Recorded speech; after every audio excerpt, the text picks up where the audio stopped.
Ça fait longtemps qu'on n'a pas vu de batterie révolutionnaire, non? Hein? 1600 km sur une charge, qu'en dites-vous? Pas mal. L'entreprise 24M, originaire de Cambridge, qui a travaillé sur trois technologies différentes. Eternalite, 24M e-top et M-Pervio.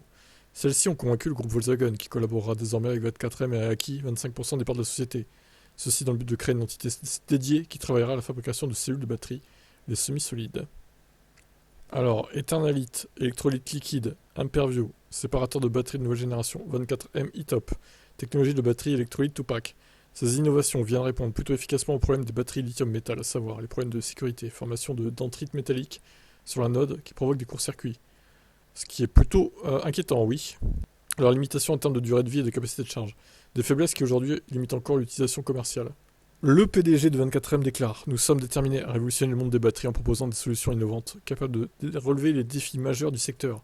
Eternalite est au cœur de cette métamorphose, en ouvrant la voie des batteries au lithium-métal, à longévité exceptionnelle.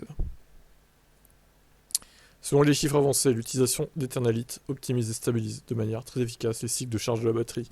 Il permettrait de lui donner une autonomie de 1000 miles, 1609 km, tout en conservant 83% de sa capacité à pas plus de 500 cycles. Ce qui fait 805 000 km, ça va, ça va, ça va. Bah oui, vu que c'est une énorme batterie, au final, le nombre de cycles, on s'en fout un peu. Vu qu'il y a finalement assez peu besoin de la recharger souvent, quoi. Donc elle s'use pas au niveau des cycles, en tout cas.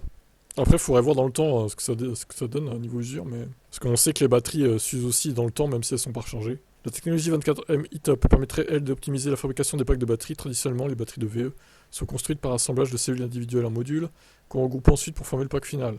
La techno de 24M élimine l'étape de création de modules et permet d'intégrer directement les électrodes dans le pack de batterie sans avoir à fabriquer de cellules modulaires distinctes. Résultat, moins de matériaux utilisés, densité énergétique accrue et réduction des coûts de production. Si Volkswagen s'est positionné en tant qu'investisseur, c'est que le potentiel représenté par les dernières innovations de 24M est bel et bien là. Ça représente peut-être la première étape de l'utilisation des batteries lithium-métal de l'industrie automobile. Ouais. Bah, je sais pas trop quoi penser de cette technologie-là. Après, s'ils arrivent à régler tous les problèmes inhérents à la fiabilité, au court-circuit et aux dendrites qui se créent, oui, faut juste être sûr que ce soit réglé à 100%, quoi. Il s'agirait pas que la batterie fasse un court-circuit et fasse brûler la voiture. Non, hein. J'espère que c'est au point leur truc là. Bon, après, de toute façon, c'est pas prêt de sortir ce genre de batterie. Je pense que ça va prendre encore 5-6 ans minimum. Donc le LFP et le lithium-ion ont encore de belles années devant lui. Vous dites pas, j'achète pas de VE pour l'instant pour attendre ce genre de batterie là, parce que en 2030, ça sera peut-être là, mais pas avant quoi.